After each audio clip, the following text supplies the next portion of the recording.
नमस्कार दोस्तों, आज के इस वीडियो में हम आप लोगों को अमरावती स्तूप के बारे में जानकारी देंगे। अमरावती स्तूप, जिसे अमरावती के महान स्तूप के नाम से जाना जाता है, एक बौद्ध स्मारक है जो संभवतः 3री शताब्दी ईसा पूर्व और लगभग 250 ईस्वी के बीच चरणों में बनाया गया था, जो भारत के आंध्र प्रदेश के पालनाडु जिले के अमरावती गांव में है।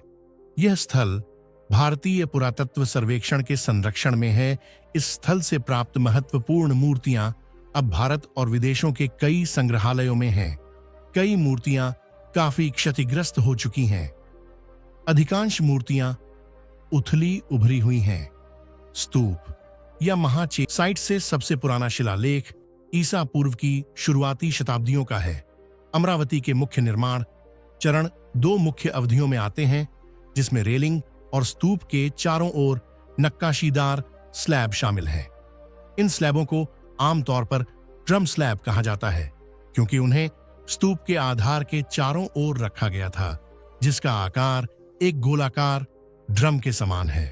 प्रारंभिक काल लगभग 200 ईसा पूर्व में स्तूप में ग्रेनाइट के खंभों से बनी एक साधारण रेलिंग थी, जिसमें सादे क्रॉसबार और कोपिंग पत्थर थे। ग्रेनाइट के खंभों के आकार को देखते हुए उस समय स्तूप काफी बड़ा रहा होगा। निर्माण की बाद की अवधि लगभग 50 ईसा पूर्व शुरू हुई और लगभग 250 ईस्वी तक जारी रही।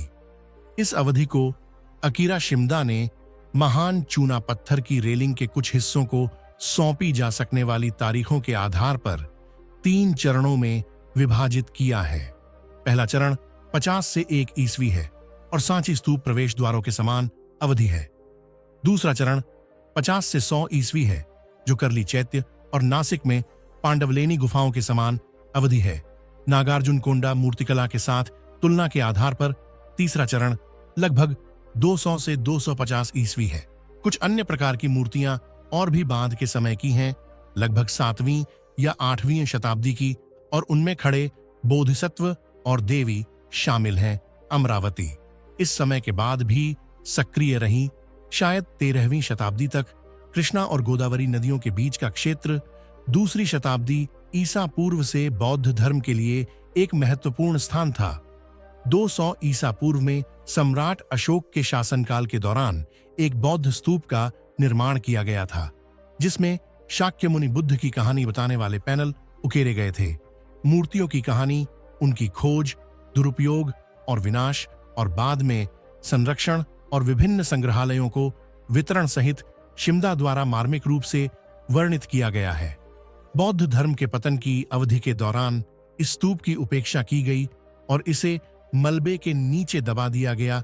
श्रीलंका में 14वीं शताब्दी के एक शिलालेख में स्तूप की मरम्मत का उल्लेख है और उसके बाद इसे भुला दिया गया। स्तूप कालचक्र की वज्रयान शिक्षाओं से संबंधित है। कला इतिहासकार अमरावती की कला को प्राचीन भारतीय कला की 3 प्रमुख शैलियों या स्कूलों में से एक मानते हैं।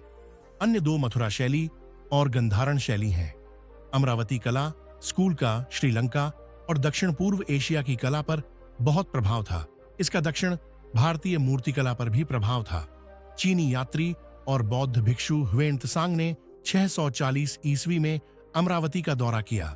कुछ समय तक वहां रहे और अभिधम्म पिटक का अध्ययन किया। ह्वेन त्सांग ने इस जगह विहारों और मठों का शानदार विवरण लिखा है। अभी हमने आप लोगों को अमरावती बौद्ध परिसर की जानकारी दी।